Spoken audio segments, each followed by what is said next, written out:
আজকের রেসিপি মুসুর ডাল দিয়ে পাট শাক ভাজা। ভাবছো কিভাবে ভাজবে?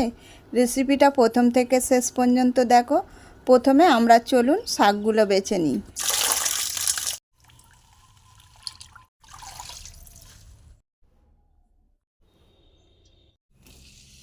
শুকনো লঙ্কা রসুনের কুচি দেবো, কিছুটা মুসুর ডাল অ্যাড করবো, ধুয়ে রাখা শাকগুলো দেবো,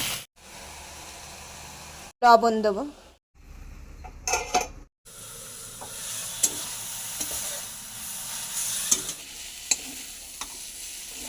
লবণটা ব্যালেন্স রাখার জন্য চিনি দেবো।